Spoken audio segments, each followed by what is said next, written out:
Hi friends, welcome to news pocket. Bihar ఎన్నికల్లో ఇప్పుడు భూమి చుట్టూ రాజకీయాలు బాగా తిరుగుతూ ఉన్నాయి. ప్రస్తుతం కమ్యూనిస్టులు తమ మేనిఫెస్టోలో ఒక కీలక అంశాన్ని పొందుపరిచారు. ఇది కాస్త రాజకీయంగా తీవ్ర దుమారాన్ని రేపుతోంది. అదేమిటంటే బీహార్లో ఎక్కువగా భూమి అనేది భూస్వామ్యుల చేతిలో ఉంది. దళితుల దగ్గర భూమి అనేది చాలా తక్కువగా ఉంది. ఇది గ్రామీణ ప్రాంతాల్లో అసమానతలను చాలా ఎక్కువగా క్రియేట్ చేస్తుంది. అంతేకాకుండా మన దేశంలో ఎక్కువగా గ్రామీణ ప్రాంతాల్లో నివసించే రాష్ట్రం బీహారే కాబట్టి ఈ రాష్ట్రంలో గనక భూమిపై అసమానతలను తొలగించకపోతే ఖచ్చితంగా ఇది వివాదానికి దారితీస్తుంది అండ్ పేదరికానికి దారితీస్తుంది. కాబట్టి భూస్వాముల దగ్గర ఉన్న భూములను మేము లాక్కొని పేదలకు పంచి పెడతాము. 1961 ల్యాండ్ పూలింగ్ యాక్ట్ ప్రకారం ప్రతి ఒక్కరి దగ్గర 15 ఎకరాస్ మాత్రమే ల్యాండ్ ఉండాలి. దానికంటే ఎక్సెసివ్ భూమి ఎవరి దగ్గర అయితే ఉందో అదంతా స్వాధీనం చేసుకుంటాం. దీనంతటిని దళితులకు పంచుతామని కమ్యూనిస్టులు తమ మేనిఫెస్టోలో ప్రకటించారు. ఆ రాష్ట్రంలో కమ్యూనిస్టులకు 2020 ఎలక్షన్లలో 12 అసెంబ్లీ సీట్లు గెలుపొందారు. ఈసారి ఏకంగా 20 అసెంబ్లీ సీట్లలో పోటీ చేయదలిచారు. అంతేకాకుండా కమ్యూనిస్టులకు రాష్ట్రంలో బాగా పట్టు ఉంది. దీంతోపాటు మహాగఠబంధన్ కూటమిలో కూడా వీళ్ళు భాగస్వామ్యులుగా ఉన్నారు. కాబట్టి ఇది ఇండి కూటమి కూడా ఇదే అంశాన్ని తన భుజానికి ఎత్తుకుంటుందా అనే అనుమానాలు అయితే తలెత్తుతూ ఉన్నాయి. అయితే ఇండి కూటమి నిజానికి ఈ భూస్వాముల దగ్గర ఉన్న భూములను లాక్కుని దళితులకు పంచే ప్రయత్నం చేస్తారా అనేది ఇక్కడ అతిపెద్ద సందేహంగా మారుతోంది. అయితే ఈ భూమిపై వస్తున్న వివాదం ఏంటి, దీని కనుక భూస్వాముల దగ్గర నుంచి లాక్కుని దళితులకు పంచితే వచ్చే ఇబ్బందులు ఏమిటి, అంతేకాకుండా బీహార్లో ఈ ల్యాండ్ చుట్టూ రాజకీయాలు ఎప్పటి నుంచి తిరుగుతూ ఉన్నాయి, 1960లో కమ్యూనిస్టుల ఉద్యమాలు దేన్ని సూచిస్తూ ఉన్నాయి అనే విషయాలను మనం ఈ వీడియోలో తెలుసుకుందాం. అంతకంటే ముందు ఈ ఛానల్ను రీసెంట్గానే స్టార్ట్ చేసాం. మాకు మీ సపోర్ట్ ఖచ్చితంగా కావాలి. ఈ ఛానల్ను వెంటనే సబ్స్క్రైబ్ చేసుకోండి అండ్ బెల్ ఐకాన్ను క్లిక్ చేయడం అస్సలు మర్చిపోవద్దు. ఇక డీటెయిల్స్లోకి వెళ్తే బీహార్లో ల్యాండ్ చుట్టూ జరుగుతున్న రాజకీయాలు ఇప్పటివి కావు. నిజానికి 1940లోనే ఈ సమస్య మొదట స్టార్ట్ అయింది. ఆ టైంలో కమ్యూనిస్టులు అనేక ఉద్యమాలు చేశారు. మన దేశంలో స్వతంత్రానికి ముందు సమయంలో పెద్ద ఎత్తున భూస్వాముల చేతుల్లో ఉండేవి, కింది స్థాయి వర్గాల్లో చేతిలో అస్సలు ఉండేటివి కావు.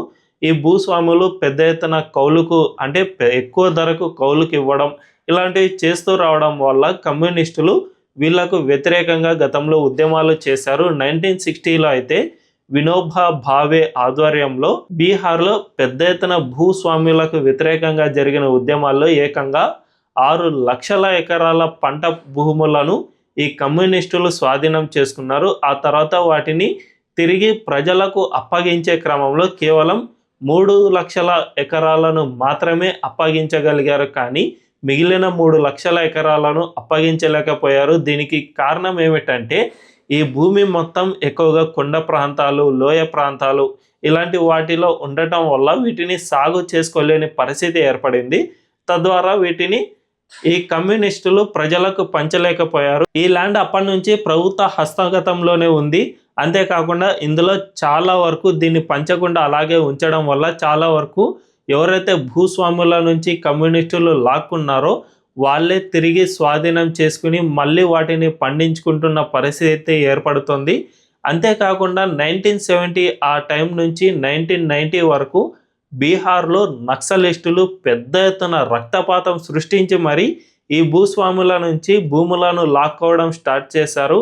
ఈ క్రమంలో పెద్ద ఎత్తున ప్రజలు ప్రాణాలు కోల్పోయిన పరిస్థితి ఏర్పడింది. ఫలితంగా కొన్ని వేల ఎకరాలను ఈ కమ్యూనిస్టులు తమ చేతుల్లోకి లాగేసుకున్నారు. కానీ వీటిని పేదలకు పంచిన దాఖలాలు ఎక్కడా లేవు. నక్సలిస్టులు వాటిని తమ స్వప్రయోజనాలకు ఉపయోగించుకోవడం, అంతేకాకుండా అర్బన్ నక్సలిస్టులు వీటిని కొన్నిటిని స్వాధీనం చేసుకోవడం ఇలాంటివి చేస్తూ వచ్చారే తప్ప పేదలకు ఎటువంటి ప్రయోజనాలు కలిగించలేదు అని నివేదికలు సైతం చెబుతూ ఉన్నాయి. 2025లో నాబార్డ్ అందించిన నివేదిక ప్రకారం గ్రామీణ ప్రాంతాల్లో దళితుల చేతిలో కేవలం 1.44 మిలియన్ ఎకరాల భూమి మాత్రమే ఉంది. అదే సమయంలో అటు భూస్వాముల చేతిలో ఎన్నో రెట్ల ఎక్కువగా భూమి ఉంది. దీనివల్లనే దళితులు ఇంకా పేదరికంలోకి వెళ్ళిపోతూ ఉన్నారు అని నాబార్డ్ నివేదిక సైతం ఇచ్చింది. కాబట్టి నిజానికి బీహార్లో ఉన్నత వర్గాల దగ్గర ఎక్కువ భూమి, నిమ్న వర్గాల దగ్గర తక్కువ భూమి ఉన్న మాట వాస్తవమే. కానీ వీటన్నిటినీ లాగేసుకొని ఈ పేద ప్రజలకు పంచాలి అనే నినాదంతో కమ్యూనిస్టులు తమ మేనిఫెస్టోలో ప్రకటించడమే వివాదాస్పదంగా మారుతుంది. నిజానికి ఈ వ్యత్యాసాన్ని తగ్గించడానికి కోసం ఇతర ప్రయోజనాలు అంటే ఇతర మార్గాలు ఇలాంటివి చాలానే ఉన్నాయి. వాటిని అనుసరిస్తే సరిపోతుంది అని నిపుణులు సైతం చెబుతూ ఉన్నారు. ఈ భూస్వాములు తమ దగ్గర ఉన్న భూమిని ఎక్కువ డబ్బులకు కౌలుకు ఇవ్వడాన్ని తగ్గించి భూ సంస్కరణలు తీసుకురావడం ద్వారా తక్కువ మొత్తంలోనే కౌలుకు ఇప్పించడం ద్వారా చిన్న సన్నకారు రైతులు లేదంటే కౌలు రైతులు బాగుపడతారు అని చాలామంది నిపుణులు చెబుతూ ఉన్నారు. వీటితో పాటు భూస్వాముల దగ్గర 15 ఎకరాలు వాళ్లకు అప్పగించి మిగిలిన భూములను మాత్రం కొన్ని సంస్కరణలు తీసుకురావడం ద్వారా వాటిని ఇతరులకు తక్కువ మొత్తంలోనే ఈ విధంగా కౌలుకు ఇప్పించడం ఇలాంటివి చేయడం ద్వారా అటు భూస్వాముల నుంచి వ్యతిరేకత రావడము తక్కువ అవుతుంది. అంతేకాకుండా చిన్న సన్నకారు రైతులు, దళితులు వీళ్ళంతా బాగుపడతారు. తద్వారా గ్రామీణ ప్రాంతాల్లో అసమానతలు తగ్గుతాయి అని చాలామంది నిపుణులు చెబుతూ ఉన్నారు. కానీ ఇండి కూటమి నేతలు మాత్రం ఆ విధంగా అస్సలు ఆలోచించడం లేదు. మనందరికీ తెలుసు, గత లోక్సభ ఎన్నికల సమయంలో రాహుల్ గాంధీ జిత్నా ఆబాదీ ఉత్నా హక్ అనే నినాదంతో ముందుకు వెళ్ళారు. అంటే ఎవరు ఎంత ఎక్కువ పర్సెంటేజ్లో ఉంటే వాళ్లకు అంత హక్కులు ఇప్పిస్తాము అని రాహుల్ గాంధీ పదే పదే ప్రకటిస్తూ వచ్చారు. దీని ద్వారా అంటే మన దేశంలో ఉన్న సంపదన అంతటిని లెక్కించి దాన్ని ఏ ప్రజలు ఏ వర్గం వారు ఎంత పర్సెంటేజ్లో ఉంటే అంత పర్సెంటేజ్లో మీకు అప్పగిస్తామని చెప్పిన మాట గత ఎన్నికల్లో వినిపించింది. దీని ప్రకారం బీహార్లో ఉన్న భూమిని అంతటిని లెక్కించి ఆ తర్వాత వాటిని పర్సెంటేజ్ అంటే జనాభా దామాషా ప్రకారం ఎవరికి ఎంత ఉందో వాళ్ళకు అంత అప్పగించే ప్రయత్నం ఏమైనా చేస్తారా అనే అనుమానాలు అయితే కలుగుతూ ఉన్నాయి.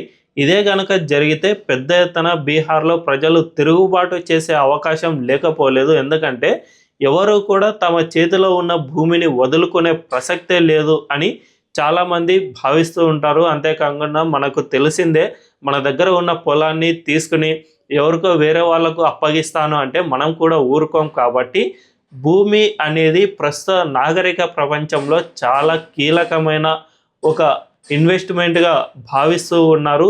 ఈ సమయంలో దాన్ని లాక్కుని ఇతరులకు అప్పగిస్తాం అని నినాదాలు ఇవ్వడాన్ని చూస్తూ ఉంటే ఇది ఒక డేంజరస్ ట్రెండ్గానే కనిపిస్తున్నట్లు మనకు అర్థమవుతుంది.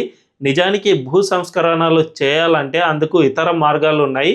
వాటిని పాటిస్తే ఖచ్చితంగా ఈ అసమానతలను తొలగించవచ్చు. కానీ ఈ విధంగా కనుక చేస్తే ఖచ్చితంగా ఇది ఒక పెద్ద ఉద్యమానికి దారి తీసే అవకాశం లేకపోలేదు. తద్వారా బీహార్తో పాటు యావత్ దేశవ్యాప్తంగా ఇదొక ఆందోళనగా మారనుంది అని స్పష్టంగా అర్థమవుతుంది. మరి కమ్యూనిస్టులు అండ్ ఇండి కూటమి ధనికుల దగ్గర ఉన్న భూమిని లాక్కుని పేదలకు పంచే ప్రయత్నం చేస్తారా?